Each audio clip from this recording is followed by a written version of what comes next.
Hello, I'm Philip Brunelle, Artistic Director and founder of Vocal Lessons and organist choirmaster at Plymouth Congregational Church in Minneapolis. So each day I've selected a different composer, one that has had a role to play with both organizations. Today it's the British composer William Byrd, one of the great Renaissance composers. I guess I was attracted to his music partly because though the name Brunelle is French, on my mother's side it was Newton, and I loved the fact that my grandfather's name was Charles Wellington Newton, very British. William Byrd, born in 1540, died in 1623.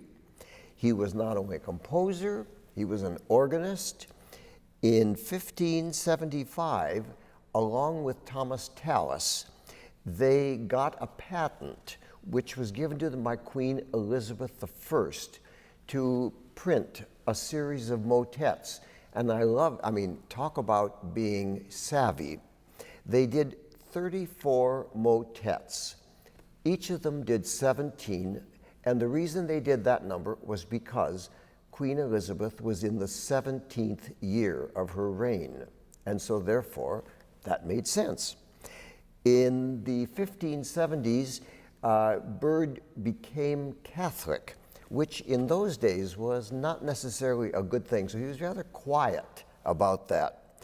However, he did compose 50 Latin motets, and I have to say, to play through the volumes of music by Byrd is just great. It's such wonderful music.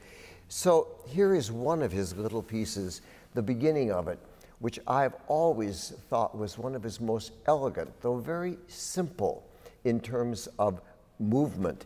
It's called Ave Verum Corpus, Hail True Body. And I think what I love about it is that you have the chord Ave. And you have to remember that in the Renaissance, there was a lot of descriptive music being written. So if you had the chord Ave or Hail, and you were sort of bowing, and you had this chord,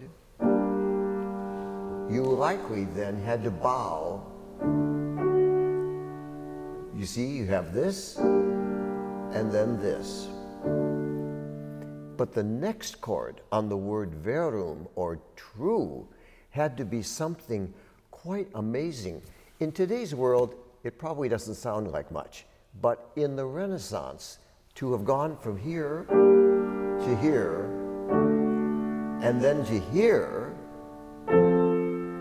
would have been almost like hearing something really unusual. But that was William Byrd. So the opening sounded.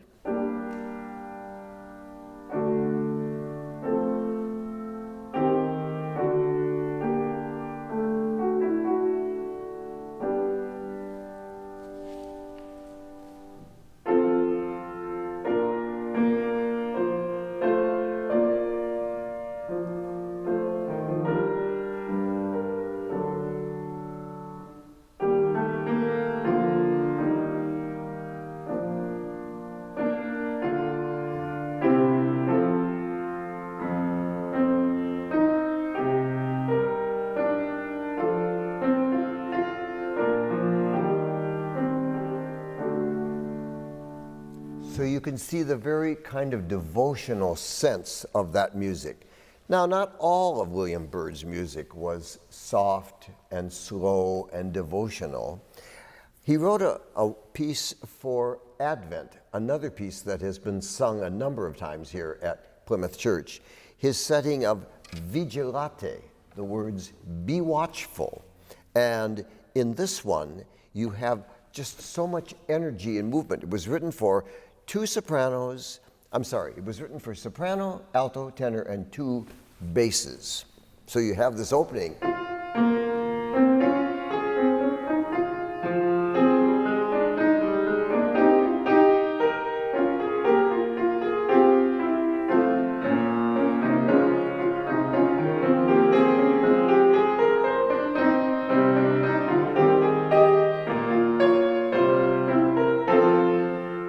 So you had that very strong feeling of be watchful, be watchful. And then it goes on, and later it says, be careful if you might be sleeping. And then you hear the music sort of go to sleep when it does this.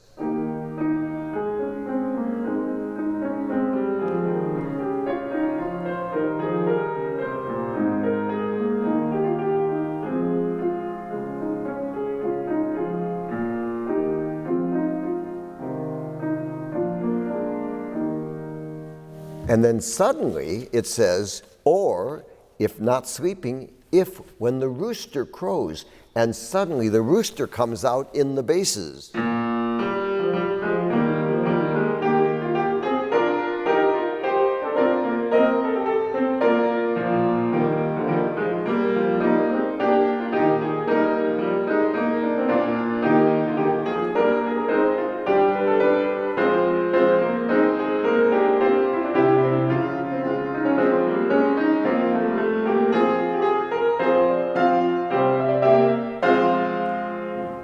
It's wonderful music.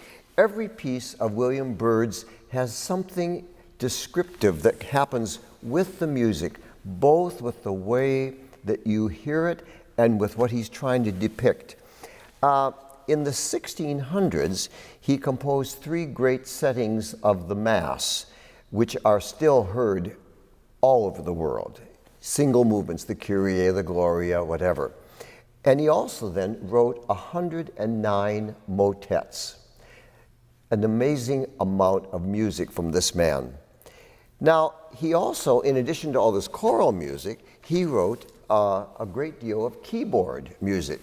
And this would have been music written for those early instruments, the harpsichord, and really before that, the virginal, which was like a very quiet version of the harpsichord.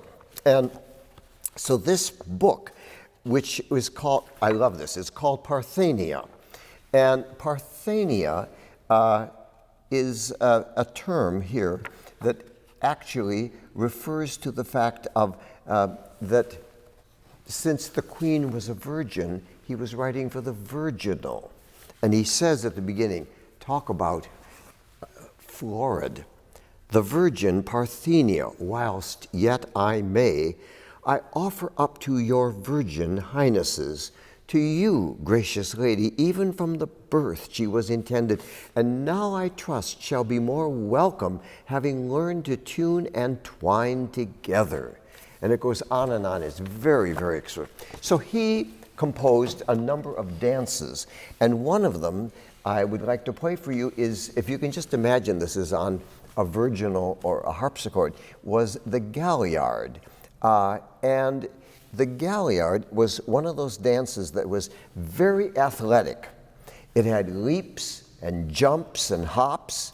And at the end of the Galliard, you could do it many times, but at the end of each verse, there was a big leap, 1 foot going in front of the other, and you held that position.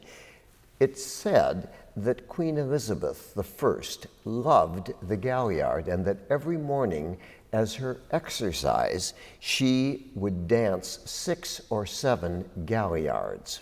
So here is a Galliard by William Byrd.